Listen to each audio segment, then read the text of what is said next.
আচ্ছা, ডেরিভেটিভের আগের দুটো ভিডিওতে আমরা বোঝার চেষ্টা করেছি যে ডেরিভেটিভ ব্যাপারটা কি। আজকে আমরা বোঝার চেষ্টা করব যে একটা কনস্ট্যান্টের ডেরিভেটিভ এটা কেন শূন্য হয়। এটা সাধারণভাবে আমরা এটা আমাদের বইতে তেমন কিছু লেখা থাকে না। অনেক সময় আমাদেরকে বলা হয় যে টি বাই ডিএক্স সি মানে c into x to the power zero, তাহলে সিটা বাইরে চলে আসে আর zero x to the power zero minus one যদি x to the power n minus one আকারে করা হয়, কোনো নাম্বারের সাথে জিরো গুণ হলে সেটা জিরো হয়ে যায়। এর জিওমেট্রিক সিগনিফিকেন্টটা কি এইটা আমাদের বোঝা দরকার।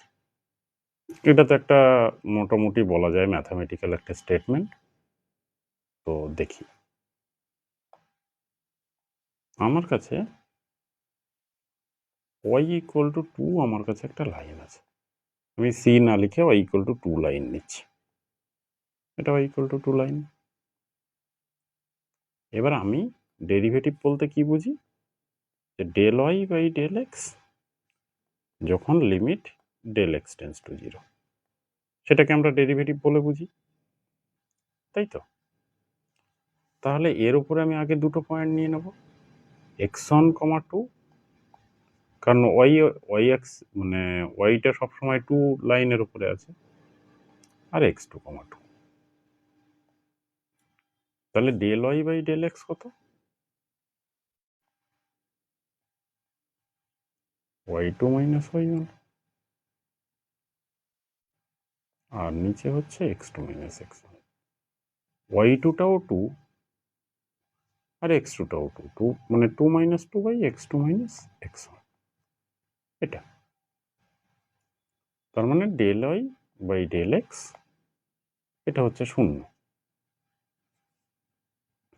তাহলে এই পয়েন্ট দুটো যদি আমি খুব কাছাকাছি আনি, অর্থাৎ ডেল এক্স টেন্স টু আমি 0 করে দিই, দুটো পয়েন্টের মধ্যে যে ডিফারেন্স, তাহলে আমার কি এই del y by del x এর ভ্যালুটা চেঞ্জ হবে? বা আমি যদি বাড়িয়ে দিই, চেঞ্জ হবে না। তাহলে limit del x tends to 0 del y by del x এটা সমান সমান 0। আর এই limit del x tends to 0 হলে তখন আমরা এটাকে কি বলি, d y by d x, তাই তো? এক্স্যাক্টলি তাই। এবার আমরা স্ট্রেট লাইন দিয়ে একটু বোঝার চেষ্টা করি। আমার কাছে একটা স্ট্রেট লাইন আছে, y equal to m x plus, এটা ওয়াই অ্যাক্সিসকে কাট করছে 0, c পয়েন্টে, তাহলে আরও বেশি হবে। তো আমি তাহলে এই লাইনের স্লোপ কত? এটা যদি থিটা হয় তাহলে tan theta equal to m, তাই তো হয়? এবার যদি এই লাইনটা এটা একটা অন্য, সেটা মুছে লাভ নেই, ওয়াই ইকুয়াল টু সি আমি আর একটা লাইন টানি, তাহলে এটা হচ্ছে y equal to c line. তাহলে এই যে লাইনটা ইকুয়াল টু সি লাইন,